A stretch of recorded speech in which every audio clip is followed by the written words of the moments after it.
I thought his brother had that side, to tell you the truth. His brother never smiles. His brother was supposed to be the better fighter when they were younger. But because, remember, they're twins, so maybe it, I don't know, it translates to the other, and he wanted to punish Chris. Why doesn't the brother keep fighting? It was decided when Gennady's the oldest by 15 minutes. It was decided when they wanted to turn pro that one of them would stay back and take care of the family. So it was decided because the other two brothers died in the war, the older brothers. So it was decided that because Gennady was older, he was chosen to be pro. Do you ever talk to the brother? Does the brother ever say to you, hey, I actually want to do it? No, he's satisfied with it. Yeah. He doesn't want to whip this hard. Okay. No. Have you ever been accidentally hurt by one of Gennady's punches? Doing mitts and pads and stuff? You know what? I've broken fingers, I've twisted wrists, but yeah, all of them do. Not just Gennady. I mean, Sam Peter hurt me worse than Gennady. No, a lot of boxers have tough upbringings, but they're specifically where they came from and how they grew up. Does that sort of chisels him into what he is today?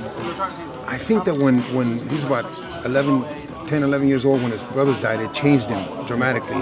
His outlook on life, his responsibility from then on, because there's very suspicious circumstances under which his brothers were killed in the war. So it just changed his attitude. He just his responsibility of taking care of the family grew even bigger. Yeah. Abel, do you worry about complacency at all with Gennady? Because he's shown that in previous matches. No, of course. With the punching power. Of course. The reason I do that is because nobody steps up. Nobody's asking to fight him. Now we're unifying. Lucky that David agreed, and he's getting paid handsomely for it. But unification bouts and those kind of bouts are what motivates these guys, motivates them mentally. Physically, they're always going to get ready. Mentally, they have to have a challenge. That's one of the reasons why I thought Mayweather against Berto was not a challenge for him physically, but mentally was no challenge for him. Who do you want next for Gennady after this fight? Do you want the Cotto Canelo winner, or would you rather him fight the Quinlan? At this point, Golovkin has stated that he wants to unify the titles. So WBC has said that the winner of Canelo Cotto fights the winner Lemieux Golovkin. If that's the case and they want to fight Golovkin, that's the one we want next, because Golovkin then will be also WBC champion if he beats that guy. If they don't want to fight him, then Golovkin will fight for the WBC belt against the next available contender. Once he does that, Andy Lee has expressed interest in fighting Golovkin also. It'll be a great fight here at the Garden also. So that would be the 4 belts. After that, who knows? That could be next year sometime. Going back onto the Curtis point that you were making, that Gennady was just playing around with him. I didn't say playing around. He was trying to punish him. Do you think if he tries to do the same thing with Lemieux, and Lemieux tags him the way Curtis does, do you think he can stand up to that? You know, once, like I said, once he tastes the first shot and once he gets shot by the first shot, it's a different fight. As it was with Curtis after he got dropped in the second round. Gennady didn't see or Monroe, Gennady didn't see any worries. So with Monroe, he allowed the fight to go so that he could make it a fight. He was trying to egg Willie to fight a better fight. With Curtis, he just wanted to hit him. If you look at the CompuBox, I think there was 99 to one side, the left side, and 98 to the other side. I mean, he hit him to the head repeatedly.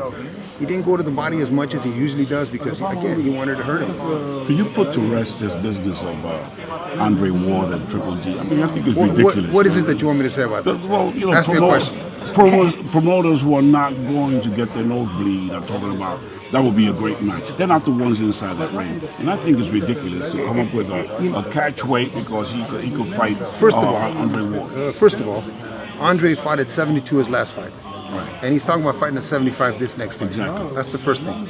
Second thing is that Andre's people, when he signed with Rock Nation, said they wanted 2 tune-up fights. Golovkin team is not going to sit around and wait for Andre Ward to make up his mind what he wants to do. These things that are happening to us right now, as I talked about the Andy Lee fight and the Canelo fight or Cotto Canelo fight, are things that have been planned for months, 6, 7, 8 months. If we wait for Andre to make up his mind what he wants to do, we're not going to be fighting. I want this kid to fight 3 or 4 times a year because he wants to fight 3 or 4 times a year. So if we're waiting for somebody to make up their mind, then we're not going to be in the ring. And I don't think that's fair to Golovkin. As a trainer, is it fun for you to coach a guy like this?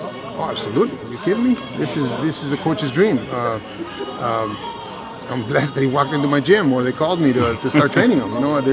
He's the kind of kid that a lot of the great trainers could have done very well with. I'm just blessed that I'm the one that did it. Freddie would have done a great job. Robert would have done a great job. Joel Diaz would have done a great job. I'm blessed that he walked into my gym. But you're not taking any credit for what you've done. I mean, you're a trainer / teacher. So how can you not take credit? Okay, you're welcome. How can you not take credit for developing what he needed to make him the mega star he is today? Because you know, there's a lot of great coaches out there. If we don't have the product, it's impossible for us to have any kind of success. We're not magicians. None of those guys that I mentioned are magicians. So if we get a product that is coachable, that is willing to do what you want them to do, then it's easy. Really, I mean, because we all know our trade. We all have had great fighters, and we can do what has been done with Golovkin if given the opportunity. Was it pure chance that you started working with him at that initial time? How did it come about? Actually, his managers called me up in March of 2010 and asked me if they wanted to see my gym, wanted to meet me, and they came up to my gym. I met with Gennady. He and I watched some videos, and the managers went out in the town. We had dinner that night. When I went home that night, about 5 minutes. When I went home that night, I researched him on the computer. Damn, this guy's great. You never heard him before? I never heard him before, no. I couldn't even pronounce his name at the time. And once I watched him on video, we had breakfast the next morning, said our goodbyes. I'll see you in a couple months. I said, yeah, sure. You know, I looked at the computer. I thought he was a great guy, so I knew I wasn't going to ever see him again. 2 months later, they called me up to pick him up at the airport. It's been 5 years, 5.5 years.